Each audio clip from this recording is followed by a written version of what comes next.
دیکھیے نا، وجہ اللہ ہو جانا مذاق نہیں ہے. ماہرین نفسیات نے انسان کو دو حصوں میں تقسیم کیا ہے. There is man with in, there is man without آؤٹ. ایک انسان کا انسان اندرونی ہے، ایک انسان کا انسان بیرونی ہوتا ہے. بیرونی انسان وہ ہے جو آپ کو نظر آتا ہے،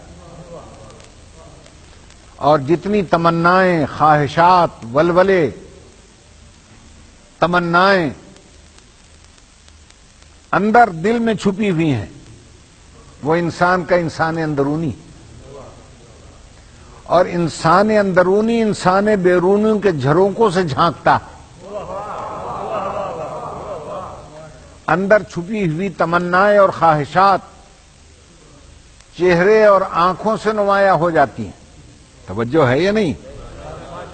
اندر چھپی ہوئی خباثت اور نفاست آنکھوں کے جھرونکوں سے جھانکتی ہے. تو جب اندر کے شاید جھرونکوں سے آنکھوں کے جھانکتی ہے تو کسی کا عین اللہ ہو جانا مذاق نہیں ہے.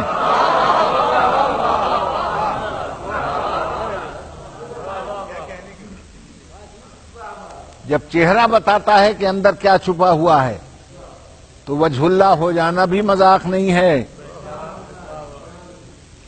چونکہ چہرہ کہلاتا ہے دل کا پرائیویٹ سیکٹری.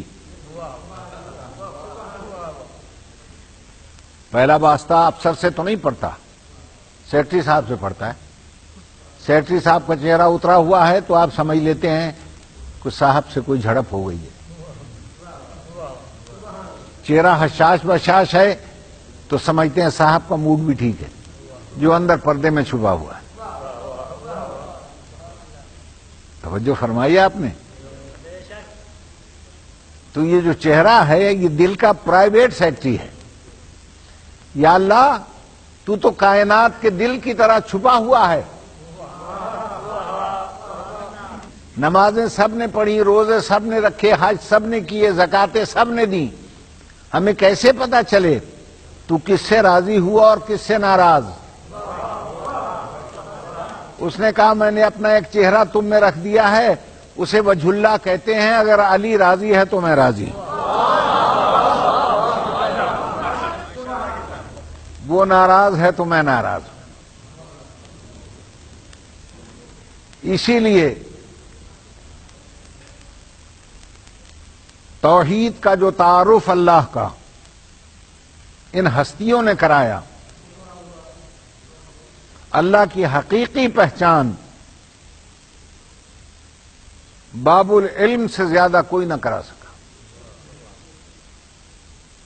جب پوچھنے والوں نے پوچھا کہ قبلہ اللہ احد ہے یا واحد، توجہ ہے یا نہیں؟ فرمایا احد بھی ہے واحد بھی ہے.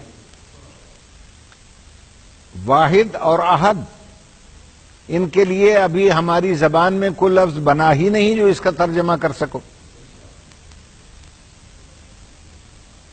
احد کے کیا معنی ہے؟ ایک، اور واحد کے ایک. اگر دونوں کے معنی ایک ہیں تو لفظ دو کیوں ہیں؟ تعدد الفاظ تعدد معنی کی دلیل بنتا ہے. معنی اگر متعدد ہوتے ہیں تو الفاظ بھی متعدد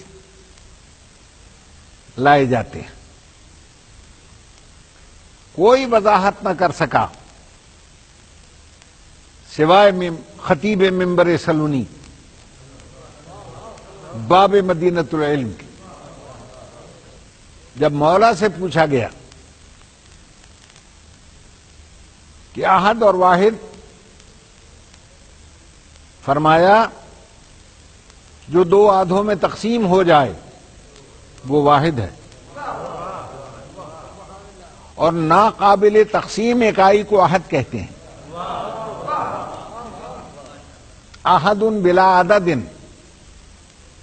بغیر کسی عدد کے، بغیر کسی تقسیم کے جو اکائی ہو اسے کہتے ہیں احد. جو دو میں تقسیم ہو جائے وہ واحد.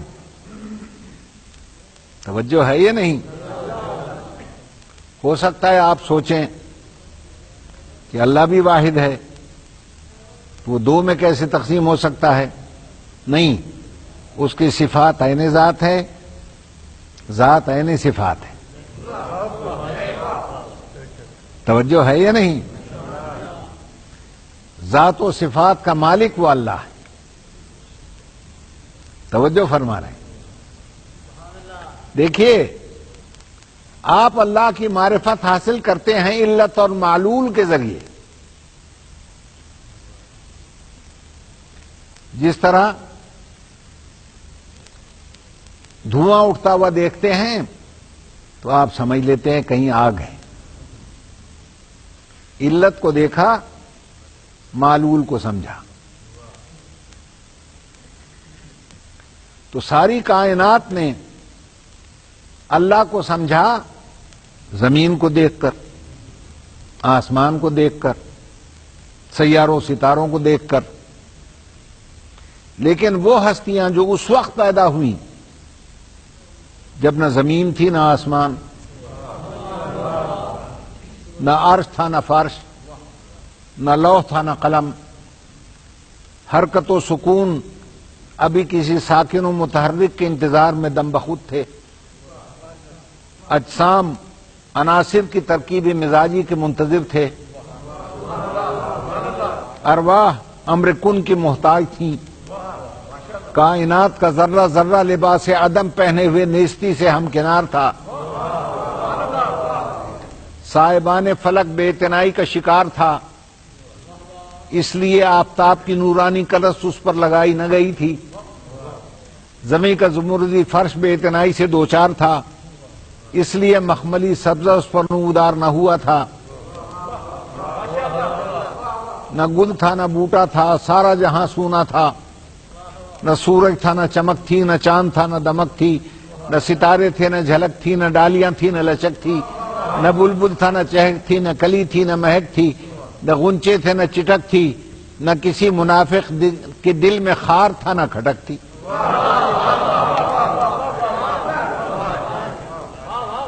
کائنات میں سناٹا چھایا ہوا تھا، تو جب کچھ تھا ہی نہیں تو کس علت کے ذریعے انہوں نے اس کو پہچانا؟ توجہ چاہتا ہوں۔ اسی لیے جناب امیر المومنین نے ارشاد فرمایا، الذی دل علی ذاتہ بذاتہ، میرا خدا وہ ہے جس کو میں نے کسی علت سے نہیں پہچانا، بلکہ اس کی ذات اپنی ذات کی دلیل بن گئی میرے لیے۔